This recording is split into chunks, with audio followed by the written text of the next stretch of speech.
Hey, this is Nellie's Farm. It's March 14th, 2025.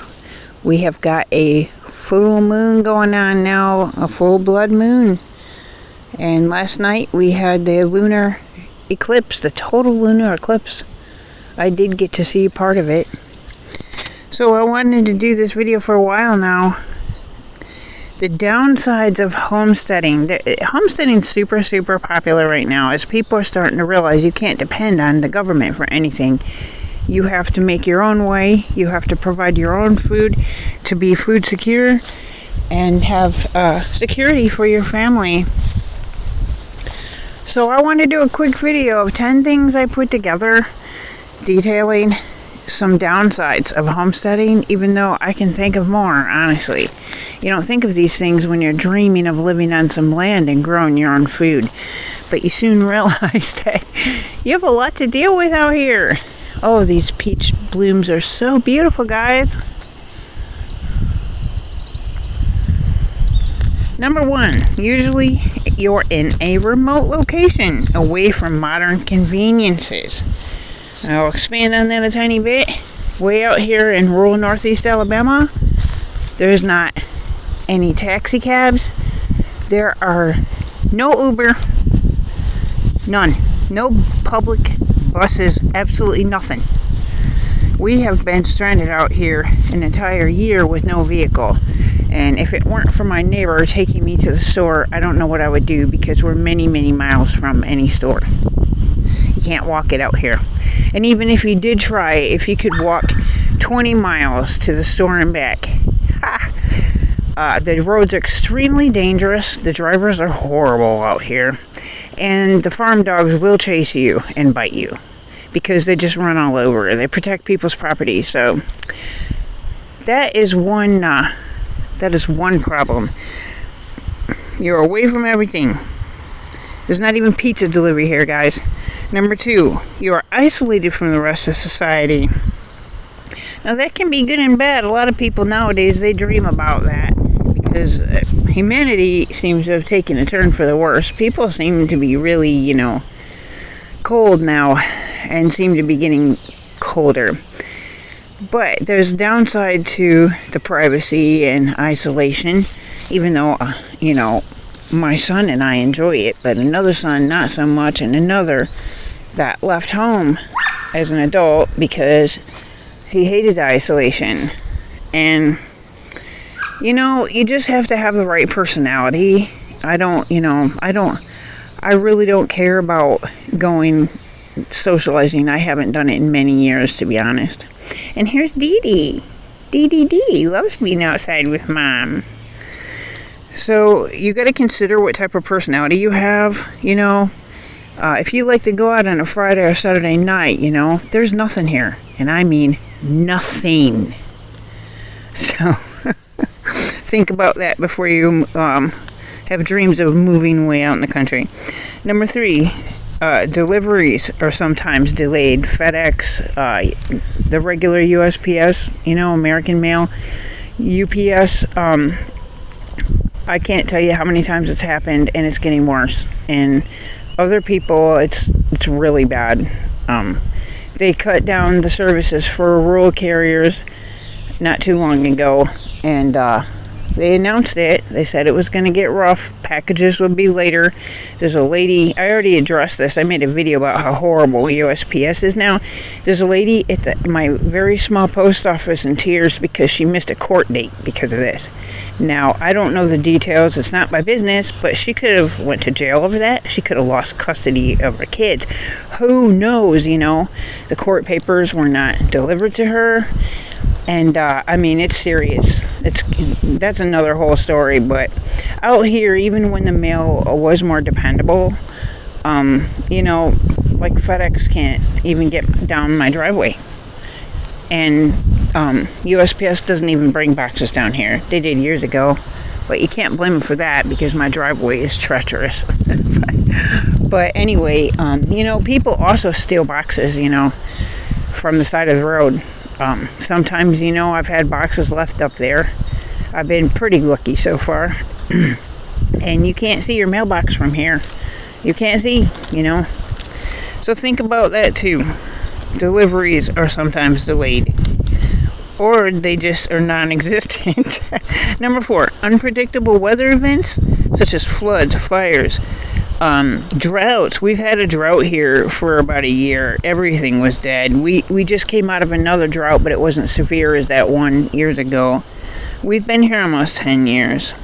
Now, do you remember seeing the scenes in LA for people trying to move their horses, during those fires in the night? It was hell. I mean, we don't have horses. My daughter does, but we don't have any here. She took them when she moved, but still have 6 dogs, a bunch of chickens, 6 cats. So it'd still be one hell of a challenge, And the tornadoes out here are pretty bad. 13 people died on my road in the historic outbreak of 2011.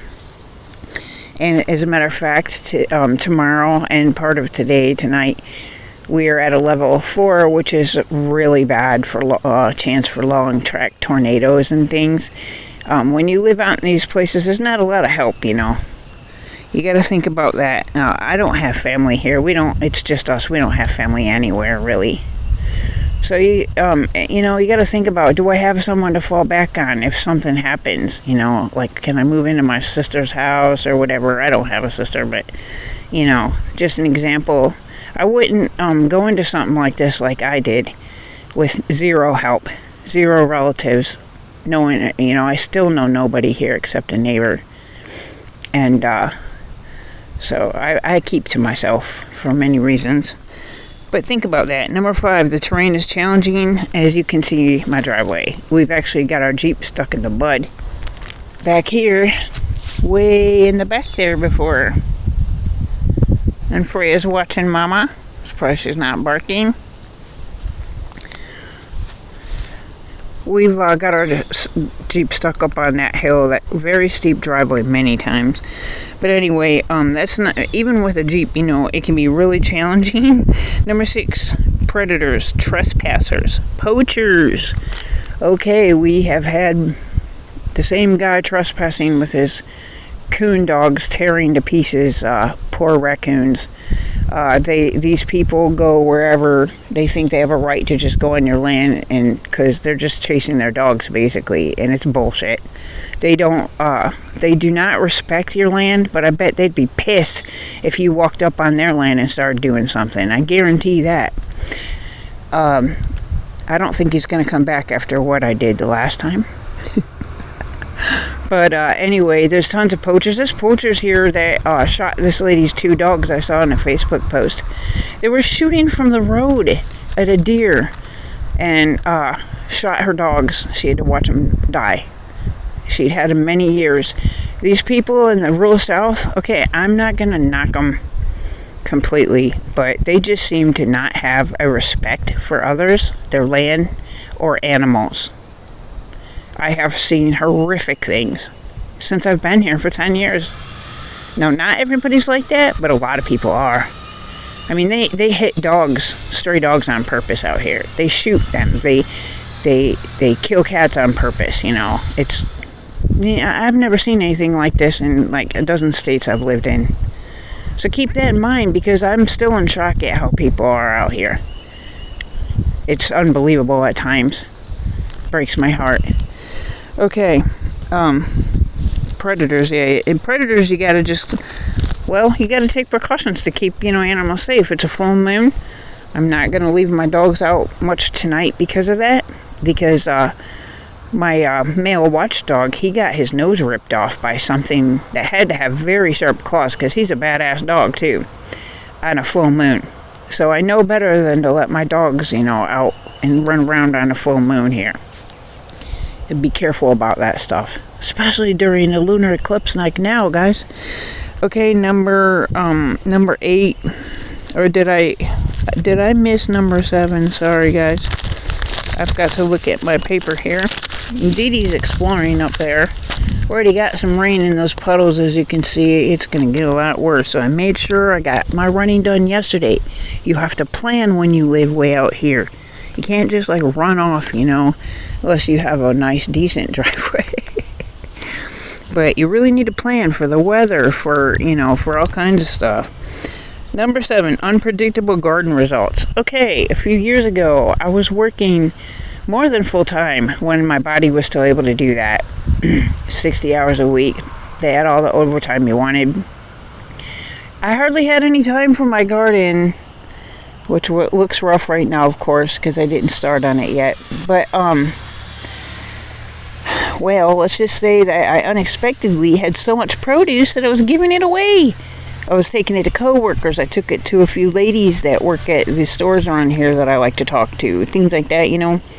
I didn't have time really to preserve any of it or the energy.